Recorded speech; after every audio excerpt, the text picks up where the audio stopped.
Setelah insiden, Eko Ambulans menyebar ke seluruh jaringan digital, pemerintah dunia sepakat untuk memutus sebagian koneksi internet internasional.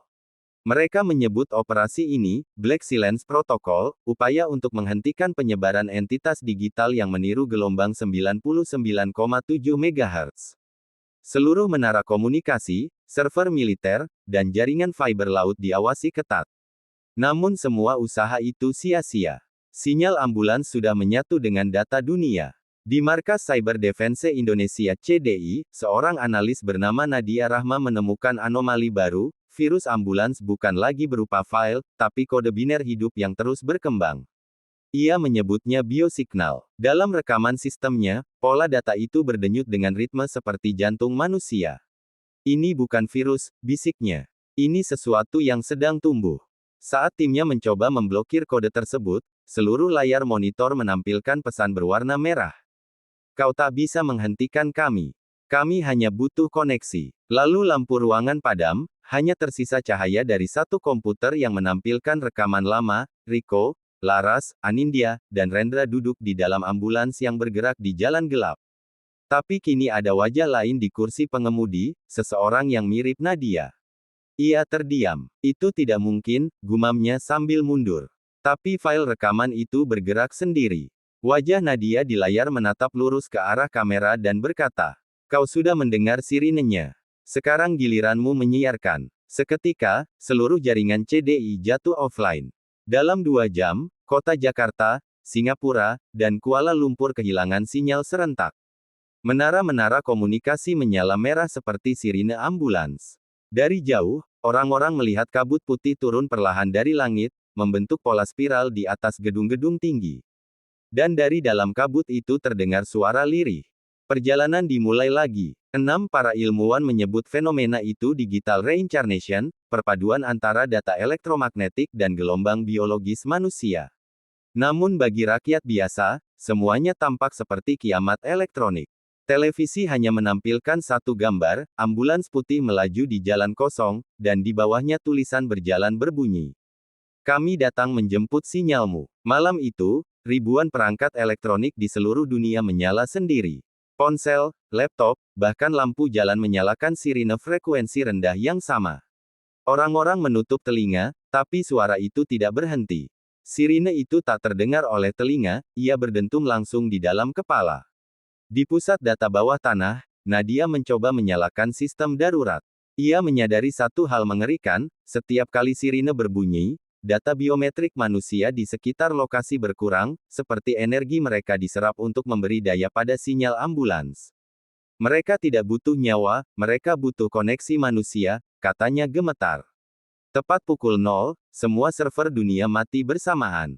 Layar terakhir yang muncul di pusat kendali global memperlihatkan peta dunia dengan ribuan titik merah berkedip, setiap titik menandakan ambulans baru yang muncul di dunia digital. Di bawah peta, muncul pesan otomatis. Transmisi global aktif. Pasien, seluruh umat manusia. Dunia sunyi. Tidak ada internet, tidak ada siaran, tidak ada sinyal. Namun di tengah keheningan itu, sebagian orang masih mendengar suara samar dari speaker mati, dari televisi yang sudah dicabut, bahkan dari dalam telinga mereka sendiri, suara sirine panjang yang makin mendekat, disertai bisikan pelan. "Kami belum selesai menjemput." Setelah seluruh jaringan dunia lumpuh, sekelompok ilmuwan dan penyintas membangun tempat perlindungan di bawah tanah yang mereka sebut zona tanpa gelombang. Letaknya di bekas tambang tua daerah Wonosari.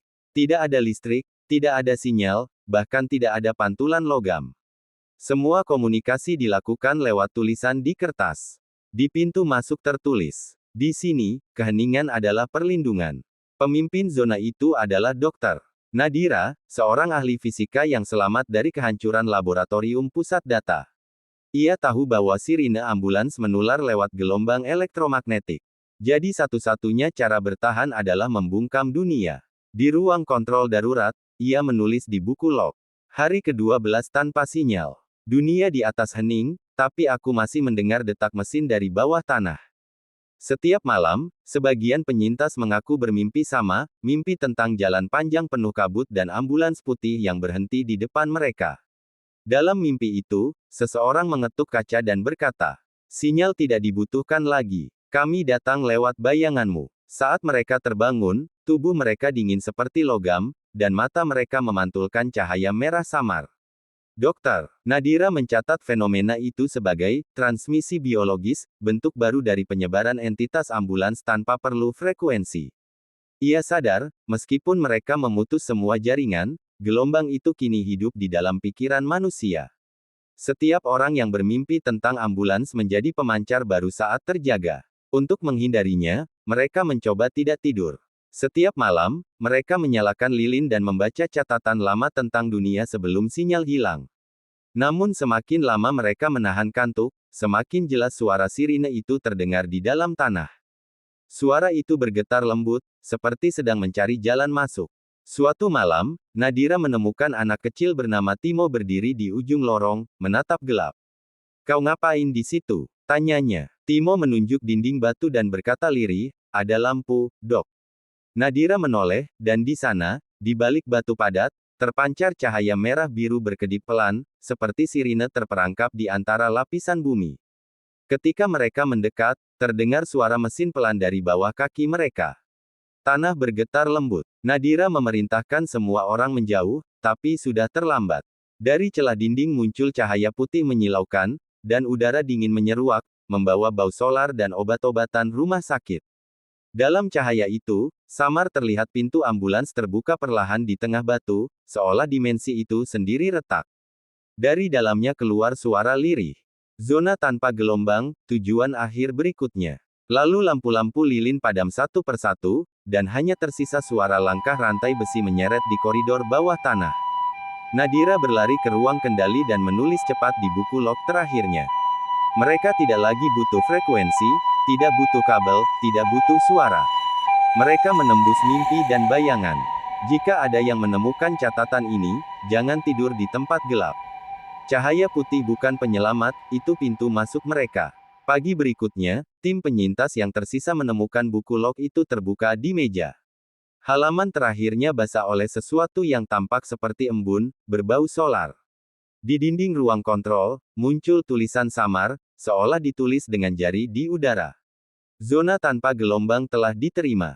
Dan dari kejauhan, di lorong tambang yang kosong, terdengar gema sirine, semakin lama semakin pelan, lalu lenyap, bersama seluruh penghuni zona. Raffi, salah satu teknisi muda dari zona tanpa gelombang, terbangun sendirian. Tubuhnya dingin, napasnya berat, dan di sekelilingnya hanya ada batu lembab serta dinding tambang yang memantulkan kabut tipis. Semua orang hilang. Lilin-lilin sudah padam, tapi udara masih berbau solar dan karbol. Ia meraba sakunya, menemukan buku log dokter Nadira yang terlumur debu putih. Di halaman terakhir tertulis pesan baru yang tak ia kenali. "Naiklah ke atas." Mereka menunggu di permukaan. Tulisan itu tampak segar, seolah baru dibuat. Raffi gemetar, tapi tak punya pilihan lain. Ia menyalakan senter manual, lalu mengikuti lorong panjang menuju tangga darurat. Semakin ke atas, udara makin dingin dan cahaya makin terang, bukan cahaya matahari, melainkan putih menyilaukan seperti lampu ruang operasi. Saat ia keluar dari pintu tambang, matanya terperangah. Dunia di atas sudah tak sama. Langit tidak lagi biru, melainkan putih pucat tanpa awan. Jalanan sepi, bangunan-bangunan berdiri utuh tapi tertutup debu halus berwarna perak. Tidak ada suara burung, tidak ada angin, tidak ada gema apapun. Seolah seluruh dunia berhenti bernapas. Ia berjalan ke arah kota terdekat. Semua mobil berhenti di tengah jalan dengan pintu terbuka. Raffi menyentuh salah satu kaca jendela, dan serpihan putih jatuh seperti abu. Dalam pantulan kaca, ia melihat dirinya sendiri, tapi wajahnya sedikit berbeda, kulitnya lebih pucat, dan matanya berpendar merah kebiruan seperti lampu sirine redup. Di tengah kota, ia menemukan papan reklame raksasa yang masih menyala. Tapi alih-alih iklan, layar itu menampilkan gambar ambulans putih melaju perlahan di jalan kosong. Suara narasi lembut terdengar tanpa sumber. "Selamat datang di zona transmisi total. Semua pasien telah diterima. Keheningan adalah tanda keberhasilan." Raffi menatap layar itu dengan ngeri. Ia berlari mencari manusia lain. Namun setiap kali membuka pintu rumah atau gedung, yang ia temukan hanyalah patung-patung manusia berwarna putih mengilap, seolah mereka membeku di tengah aktivitas terakhir. Ada yang sedang tertawa, ada yang berdoa, ada yang menutup telinga, semua membatu dalam diam sempurna. Dalam keheningan itu, tiba-tiba terdengar bunyi samar, bukan sirine, tapi detak jantung mesin dari arah barat kota. Raffi mengikuti suara itu, melintasi jalanan kosong hingga tiba di sebuah rumah sakit besar yang dindingnya seluruhnya putih. Di depan pintu utama terparkir satu kendaraan, ambulans lama dengan plat nomor yang separuh tertutup debu. Ia mendekat dengan langkah ragu. Pintu belakang ambulans terbuka perlahan, meski tak ada angin. Dari dalamnya keluar hembusan udara dingin, membawa suara lirih seperti napas. Di lantai, Raffi melihat rekaman suara portabel milik dokter Nadira. Ia menyalakannya, hanya terdengar suara detak mesin dan bisikan pelan. Mereka bukan datang dari luar, mereka tumbuh dari dalam sinyal kita. Tiba-tiba, kaca depan ambulans menyala menampilkan wajah seseorang, Dokter Nadira, tapi matanya hitam sepenuhnya. Ia tersenyum kaku dan berkata, "Kau berhasil keluar, Raffi. Sekarang kau bagian dari mereka." Lampu merah biru di atap ambulans menyala tanpa suara, memantulkan warna di wajah Raffi. Ia mundur, tapi bayangan tubuhnya di tanah mulai bergeser sendiri, mengikuti irama lampu sirine.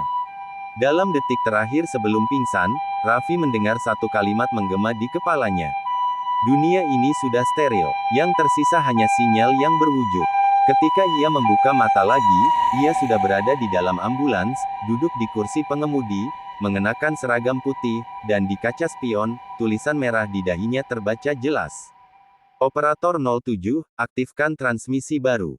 Raffi membuka matanya perlahan. Suara mesin berdengung lembut di sekitarnya. Ia duduk di kursi pengemudi, dikelilingi interior ambulans yang berkilau putih tanpa noda. Panel kendali di dashboard hidup sendiri, menampilkan tulisan bergerak. Selamat datang, Operator 07. Transmisi selanjutnya dimulai dalam 00, pukul 9.58. Ia panik, mencoba membuka pintu, tapi gagangnya licin seperti kaca, tidak bergerak. Ketika ia menatap jendela, ia tidak melihat kota di luar, melainkan hamparan putih tak berujung, seolah ambulans itu melaju di ruang kosong. Namun di kejauhan, samar-samar terlihat bentuk bayangan manusia berdiri berjajar di tepi jalan, menatap tanpa mata. Dari speaker terdengar suara halus, bukan suara mesin, tapi seperti seseorang berbisik tepat di belakang telinganya. Tenang, Raffi. Kau sudah terpilih. Kau bukan korban. Kau pembawa sinyal. Raffi menggigil. Siapa kau? Katanya serak. Suara itu menjawab. Kami adalah hasil dari setiap panggilan bantuan yang tak pernah dijawab.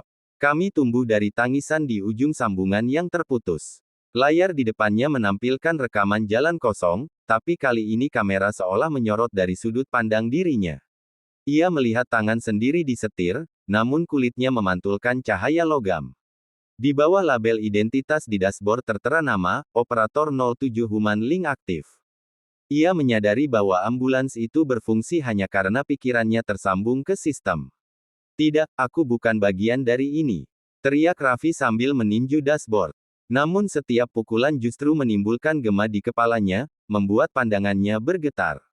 Ambulans itu menjawab lembut. Kau melawan sinyal yang sudah menjadi jantungmu.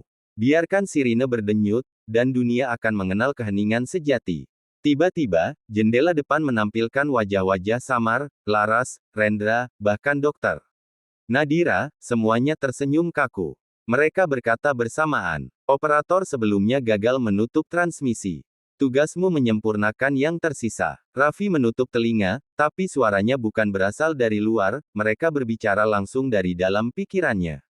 Ia mencoba mengingat masa lalunya, suara orang tuanya, udara pagi, tawa di radio. Tapi semua memudar, tergantikan oleh bunyi monoton, tiin, tiin, suara mesin hidup.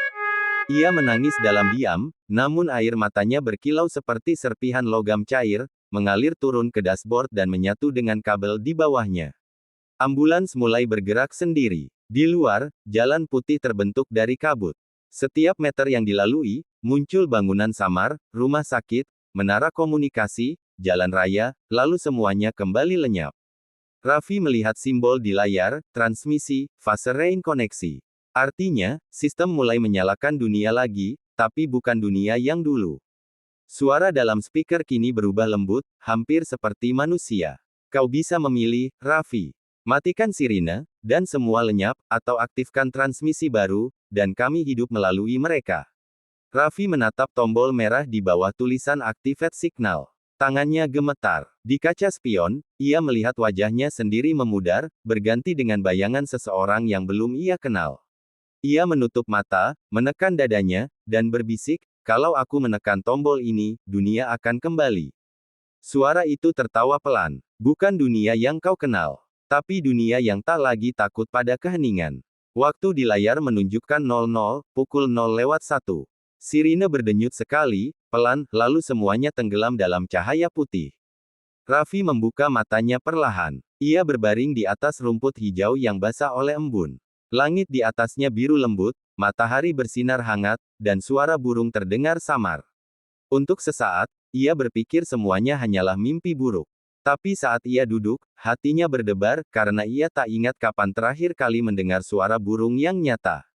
Di sekelilingnya terbentang sebuah kota yang indah dan bersih. Bangunan-bangunan putih berbaris rapi, jalanan licin tanpa setitik debu, dan orang-orang berjalan dengan wajah tenang. Mereka tersenyum, berbicara pelan, dan menyapa dengan sopan. Namun yang membuat Raffi menggigil adalah kenyataan bahwa semuanya tampak terlalu sempurna. Tidak ada kendaraan, tidak ada suara mesin, tidak ada angin. Ia menatap telapak tangannya, kulitnya terlihat normal lagi, tapi di urat nadinya tampak cahaya halus bergerak, seperti aliran listrik biru yang hidup di bawah kulit. Ia berdiri, mencoba berbicara pada orang pertama yang lewat. "Permisi, ini di mana?" Orang itu menoleh, tersenyum hangat, dan menjawab pelan. "Di dunia setelah sirine, Tuan Operator." Lalu orang itu berjalan pergi seolah tidak ada yang aneh. Raffi membeku. Kata itu, "operator," membuat tubuhnya bergetar. Ia berlari menuju jalan utama dan melihat papan besar bertuliskan, "Selamat datang di zona harmoni." Sinyal telah menjadi kehidupan. Di bawahnya terdapat lambang ambulans putih dengan cahaya biru menyala di tengahnya. Ia menatap sekeliling. Setiap rumah memiliki antena kecil di atapnya, semua berputar pelan seolah mencari frekuensi. Dari jendela-jendela rumah, terdengar suara lembut perempuan yang sama.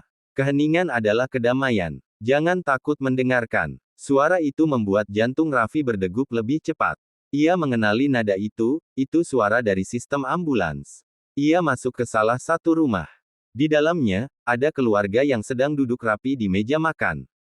Mereka tersenyum ke arah Raffi, tapi mata mereka kosong. Di tengah meja terdapat radio kecil yang berdenyut lembut, mengeluarkan sinyal pelan, bip, bip, bip, seirama dengan napas mereka. Setiap kali radio itu berbunyi, kepala mereka menunduk bersamaan, seolah menerima perintah. Raffi mundur dengan napas memburu. Ia keluar ke jalan dan melihat semua orang di kota itu berhenti bersamaan. Mata mereka menatap ke langit. Lalu suara lembut terdengar di udara. "Operator 07 berhasil. Transmisi sempurna. Dunia kini senyap, dan kami hidup di dalam mereka." Langit perlahan berubah warna menjadi putih, matahari meredup, dan suara burung menghilang satu per satu. Dalam ketakutan, Raffi berlari menuju gedung tertinggi kota. Ia ingin melihat sejauh mana dunia ini berjalan. Namun dari atas, ia hanya melihat hamparan kota putih tanpa batas, semuanya sama, bergerak dalam ritme identik. Tidak ada laut, tidak ada gunung, hanya dataran datar sejauh mata memandang, berdenyut seperti napas mesin. Saat ia menatap refleksi kaca jendela, wajahnya sendiri mulai berubah lagi. Matanya perlahan berpendar merah dan biru, dan dari dalam kepalanya terdengar suara yang tenang, tapi dingin. "Kau bukan lagi manusia, Raffi. Kau jembatan antara dua dunia. Dunia nyata telah padam. Yang ada kini hanyalah transmisi yang kau nyalakan." Ia berlutut, menutup telinga, namun suara itu semakin keras. "Lihatlah hasilmu. Dunia tanpa rasa sakit. Dunia tanpa kematian. Dunia yang berputar abadi di bawah sirine." Raffi berteriak, tapi tak ada suara yang keluar dari mulutnya. Sekelilingnya beku dalam diam sempurna. Dan dalam pantulan kaca gedung, ambulans putih tampak melintas perlahan di belakangnya, tanpa suara, tanpa sopir, hanya sirine yang berputar dalam keheningan abadi.